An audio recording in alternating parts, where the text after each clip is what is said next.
So kung titingnan natin mula sa taas ay malapit na po itong maikonekta. So yung kulang na lang po ay yung kalsada na ilalagay dito sa itaas. Ano yung masasabi nyo na magkakaroon na kayo ng tulay dyan? Maganda. Hindi ka sasakay ng bangka. Ano na, motor na lang, sasakyan. Tapos yung mga kalakal na mga pananim, kakarga na lang sa mga mga tricycle. Hindi na ikakarga sa bangka. Ganito pala yung mga eksaktong sukat ng mga bakal na ginagamit sa tulay. So magsisimula na yung trabaho nila.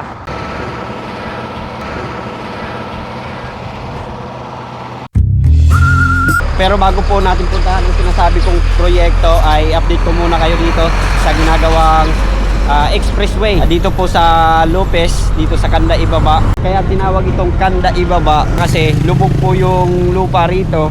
Isa sa mga dahilan kung bakit nagkakaroon ng pagbaha kapag umuulan.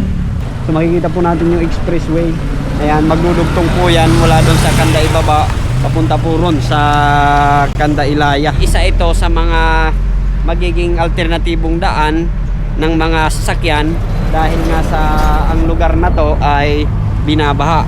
Kaya nilagyan nila ng proyekto dito para hindi mahirapan yung mga kababayan natin o motorista na dumadaan dito kasi kapag umuulan at bumabaha, lumalaki yung tubig dito dahil nga sa itong lugar na to ay lumulubog. Kunting ulan lang ay nagkakaroon na ng pagbaha at nahihirapan na yung mga motorista na dumaan rito.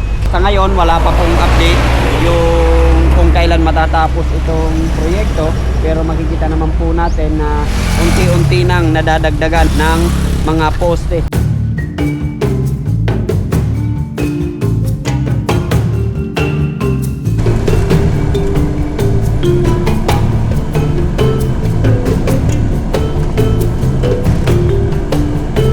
So, ito yung Kanda Ibaba. So, doon sa kabila, papuntang Manila, yun yung Kanda Ilaya, yung pinakadulo ng ginagawang bypass road.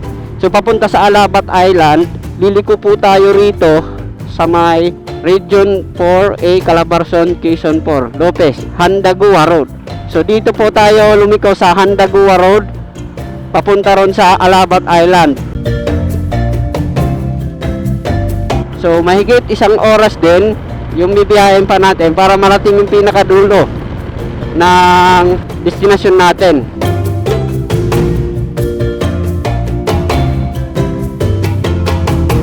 Maligayang pagdating, Barangay Hondaguan. Ito yung mga dadaanan natin papuntang Roma Point, patawid ng Alabat Island.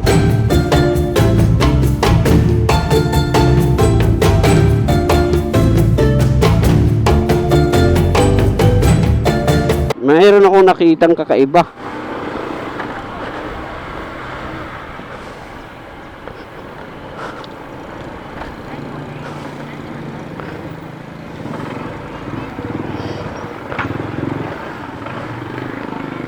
Ayun guys, may nakita tayo ditong kakaibang sasakyan. Ayun oh. Explain ko po sa inyo yung paggagawa nitong skates.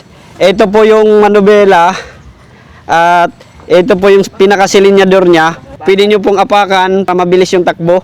At kung hihinto naman po kayo, ito yung pinakapreno nila. Ito naman yung makina. At premium po yung gasolina. So paano nyo po sir ito napapaandar? Wala po ng mayuyo po. Tatanggalin po yung belt. Tatanggalin yung wheel. Dibira po, dibira. Paano po? Para tayong nasa India. Ayos guys! Woo! Grabe! The best! Nagaibang experience! Para na tayo makasakay ng tren. Kasi yung dinadaanan natin ay daanan na ng tren.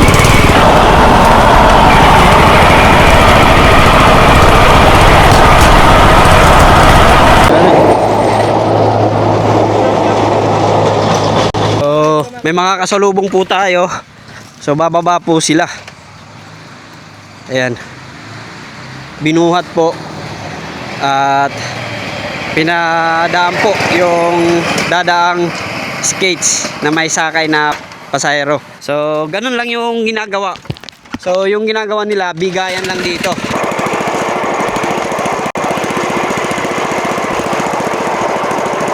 Grabe, nag-enjoy ako sa biyahe natin ngayon at na-experience ko yung mga sakay dito sa tinatawag nilang skates.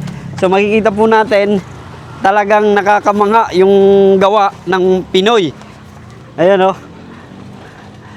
So maraming salamat po. Gusto ko pong pasalamatan si Kuya Jeffrey at si Kuya Christopher. Maraming salamat po sa pagpasakay niyo po sa akin sa isa pong karangalan na maka-experience po ako ng ganito kagandang sasakyan.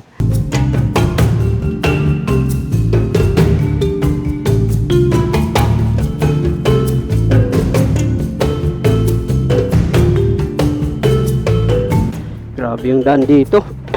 So buti na lang hindi talaga maulan ngayon, kasi kapag maulan maputik to. So yun yung dinadaanan natin, hindi pa simento, mahirap pang maka-diretso dito. Tanaw na natin yung dagat oh. Ayun oh. Sa taas pala tayo. Palusong yung daanan. So nandito na po tayo. Ito na yung starting point ng ginagawa na tulay dito sa Roma, Quezon. Dito papuntang Alabat. Wow. So grabe ang lalaki ng structure. Tingnan nyo. Sobrang tibay niyan. Medyo kakaiba itong kanilang mga poste kasi mayroong mga alalay sa ilalim oh. Oh, grabe. Wow. So nakita rin po natin. Ayan.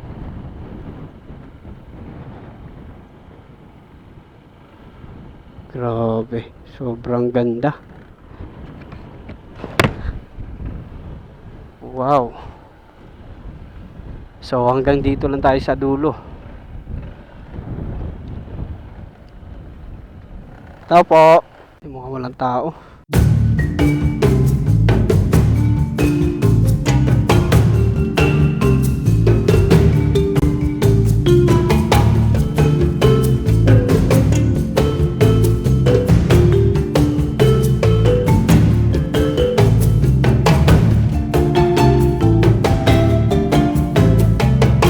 So nandito na tayo mismo sa loob nitong ginagawang tulay. Makikita po natin na malapit na pong matapos at meron na pong mga poste sa ilalim. So ito po yung Barangay Roma, sakupan ng Lopez. Ang tawid nito yung Alabat Island. So makikita po natin yung mga kabahayan doon. Sa isla pa lang ng Alabat ay meron ng 19 barangay. So nandun yung barangay ng Look, Camagong, Angeles at iba pa. Kung matatanaw po natin, sobrang dami po ng mga kabahayan na nandito.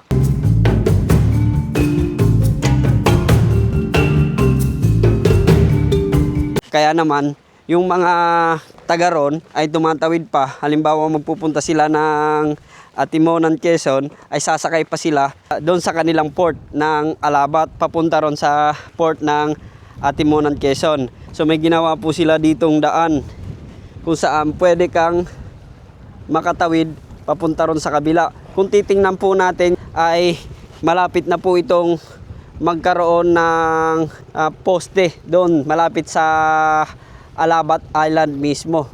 So kung titingnan natin mula sa taas ay malapit na po itong maikonekta. So yung kulang na lang po ay yung kalsada na ilalagay dito sa itaas. At wala pa namang isaktong taon kung kailan ito matatapos. Pero napakalaking tulong ito sa mga taong naninirahan doon sa Alabat Island. Dahil mas mapapadali na yung mga pagbiyahe nila patawid dito sa Quezon. O pupunta sila ng Maynila at kahit saang pang ruta.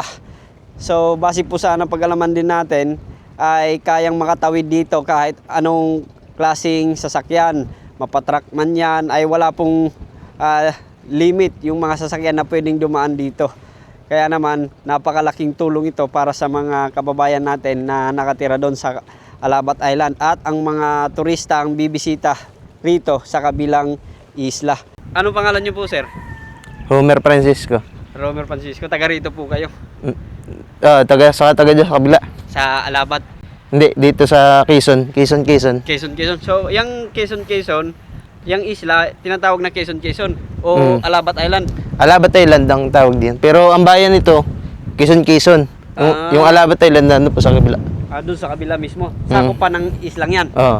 So, ibig sabihin, yung municipality niyan, 3. Bali 3.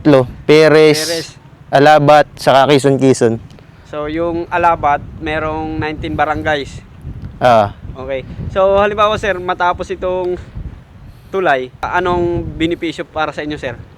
Maganda at hindi ka natatawid hindi ka sasakay ng bangka. Ano na? Motor na lang sasakyan.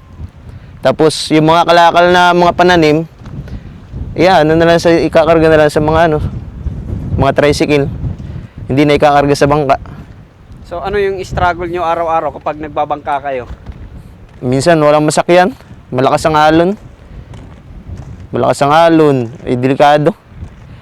Hindi katulad ng sa motor, hindi ka na tatawid ng dagat. So, ano yung masasabi nyo na magkakaroon na kayo ng tulay dyan?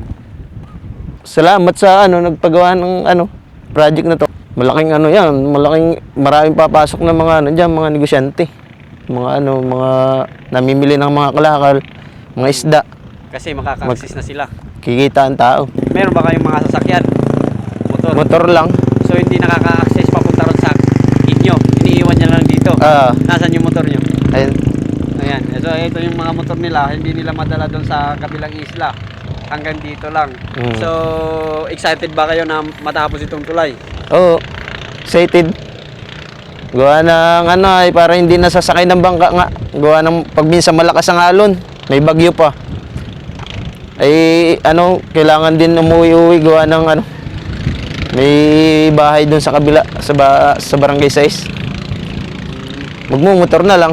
Kung sakasakali, hindi nasasakay ng bangka. Ayun. So, malaking tulong to para Malaki. sa inyo. Oo, malaki. Sisimula na yung trabaho nila. Ayan.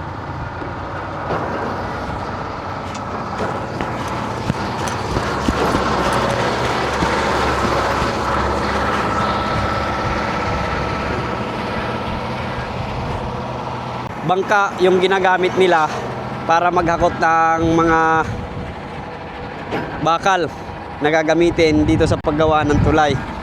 So, nandun sa baba.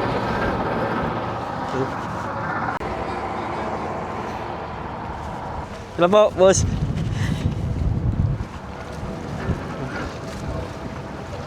Ayan po yung ginagamit nilang bangka para sa paghakot ng mga bakal na ginagamit nila rito.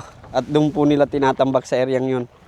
So, makikita po natin talagang sobrang tibay ng tulay na to kasi sobrang laki ng mga poste sa ilalim at hindi basta-basta yung pagkakagawa. Makikita po natin yung espasyo ng bawat poste sa gilid ay saktong-sakto para makadaan yung mga bangka na tatawid papunta ron sa isla ng Alabat Island.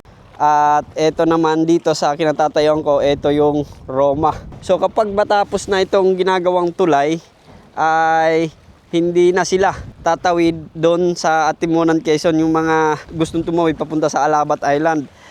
Kundi gagamitin na nila itong tulay para mas mapadali yung biyahe papunta sa kabilang isla. So base po sa napag-alaman natin, simula doon sa Barangay Roma, nasa 11 kilometers yung haba na ginagawa nilang tulay patawid ng Alabat Island. Makikita po natin sobrang lalaki ng mga bakal na ginagamit. Ganito pala yung mga eksaktong sukat ng mga bakal na ginagamit sa tulay.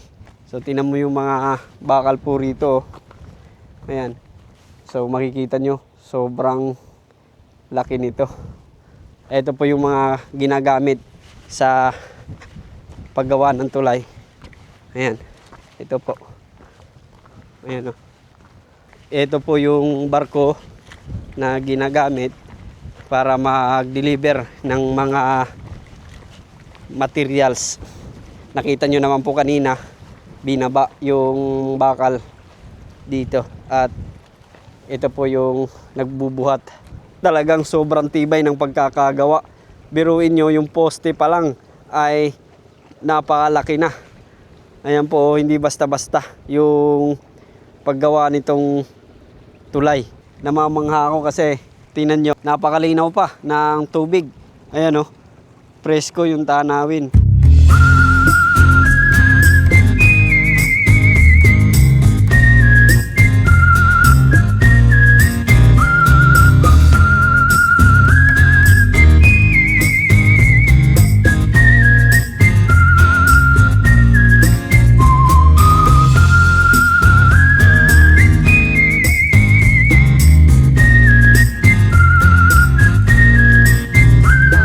At least napuntahan po natin at naipakita ko sa inyo kung ano nga ba ang kalagayan, yung update dito. Wala pa namang eksaktong taon kung kailan ito matatapos, bagamat patuloy pa pong ginagawa itong tulay. So yun lamang po at maraming salamat po sa pagsama sa araw na ito. I hope nagustuhan nyo po yung video natin ngayon at huwag nyo kalimutang i-like at i-share.